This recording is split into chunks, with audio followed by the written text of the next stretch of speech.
Hello and welcome to Inside USF Basketball. I'm your host, Pat Olson. We'll sit down with USF head coach Rex Walters and take a look back at the 2014 and 15 season, and we'll also look ahead at the offseason as Rex Walters gears up for next year. That's all coming up right now. Well, Rex, you've had a couple, 3 weeks now to reflect since the end of the season. 14 and 18 over the course of the campaign, 7 and 11 in the West Coast Conference. Look back and assess the year. I thought we played really good basketball in the month of February and March. March was a short month, though, unfortunately.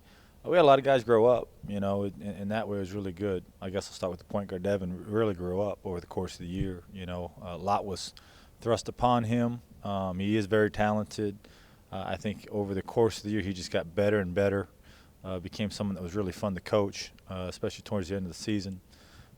Tim Derksen went from a six-man to one of our primary scorers, which is a big jump. He was a luxury as a sophomore because of how hard he played, and he could give us great scoring, where now we needed him to score, and he did that for us. Mark Tollefson was a kind of a third, fourth, fifth option a year ago, and this year he really stepped forward and ended up being our number one option.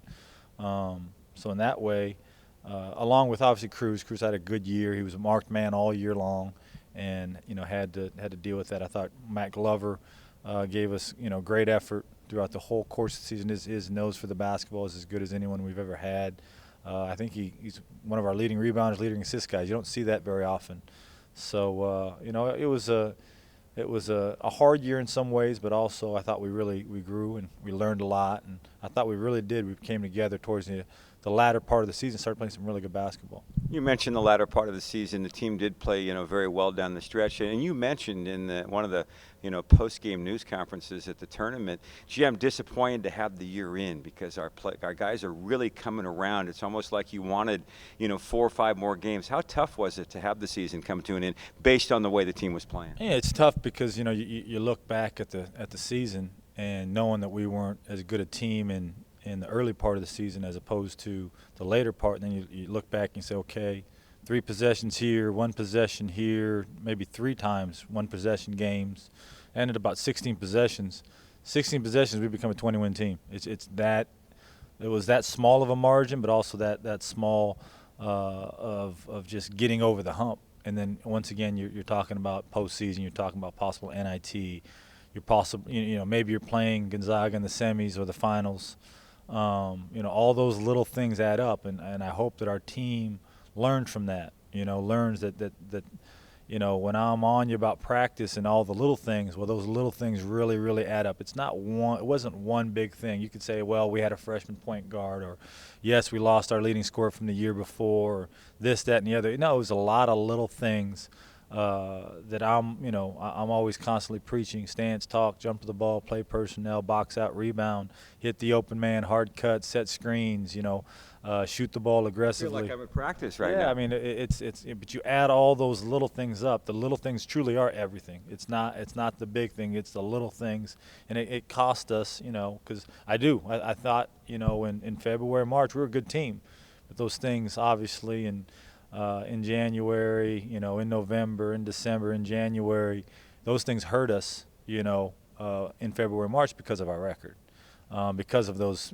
maybe 5 to 10 possessions, 1 possession here, 2 possessions there, turnover, a missed box out. Those things added up to being 14-18.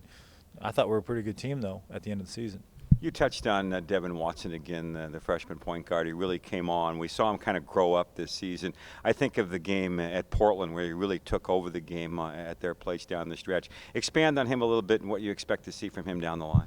The best thing, at the beginning of the season, the best thing about Devin was also the worst thing, in the fact that he walked in the gym, he thought he was the best player in the court. You know what I mean? But that's also a really good thing. You have a guy with that type of confidence, and as he grew, as he understood the college game, at times he was the best player on the floor, and really could impact the game in a lot of different ways. We'd love to see him take the next step, physically getting stronger, mentally becoming even more of a coach on the floor, understanding his teammates, where they want the basketball, where they need the basketball, and also because of his ability to score it, how to get that shot off quicker, how to be ready on the catch, how to attack closeouts, really taking that next step in ball screen offense. And then obviously the most important thing for me is being a lockdown defender, a guy that can guard that opposite point guard, do a great job of setting the table offense, but most importantly setting our table defensively with ball pressure and great containment. Tim Derksen, blue-collar guy, makes so many tough plays. He's a guy that really seems to have the will to win. He's going to be a senior next year. I'm sure you expect a lot from him. Yeah, it's amazing how quickly it's gone. I still remember his official visit when he walked down the stairs and, committed to us. That was really neat for me, and to see him grow each and every year, it's been a lot of fun. This will be a different one for him. He can hopefully learn from his predecessors, the seniors, learn from what they've gone through to take our program to a higher level. I want our program to be about a love and joy for the game, a love and joy for practice.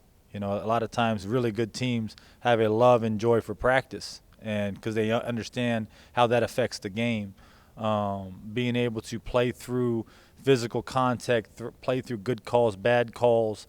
I hope that him, along with Ticket and our other seniors, can take that next step so that we can grow. What does the offseason look like for you and your staff? What sort of things will be on your plate the next few months here? Get up a lot of shots. I think right now we're in voluntary workouts. We really hit the weight room hard. Rob does a great job of getting our guys stronger. You can tell with some of the improvements of our guys over the years.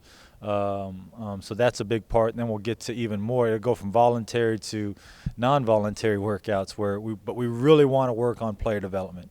That's the biggest thing right now, is working on parts of our game, adding more dimensions to their game offensively.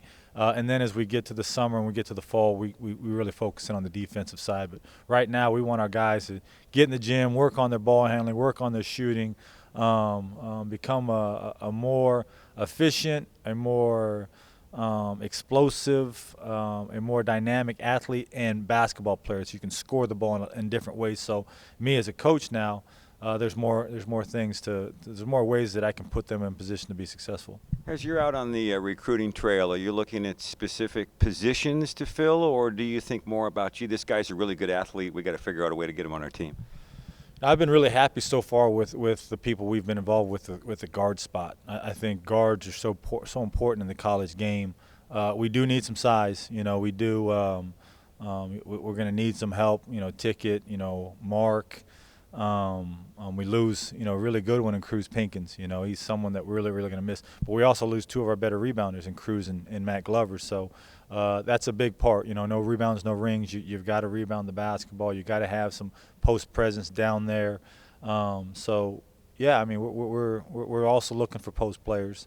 But I love guards. I love guards that can make plays for others and make plays for themselves. So we're all across the board looking at a lot of different positions. How closely are you following the NCAA Tournament? Any thoughts on what you've seen transpire to this point? Well, my family's all over it. They've got their brackets hung up on the walls. I can't do it. The compliance doesn't let me participate. I watch it a little bit, if we have time. We're just so busy. Like, I just picked up my son at Westfield Mall, drove him across, dropped him off at San Francisco Buddhist Church. I've got the board of trustees tonight.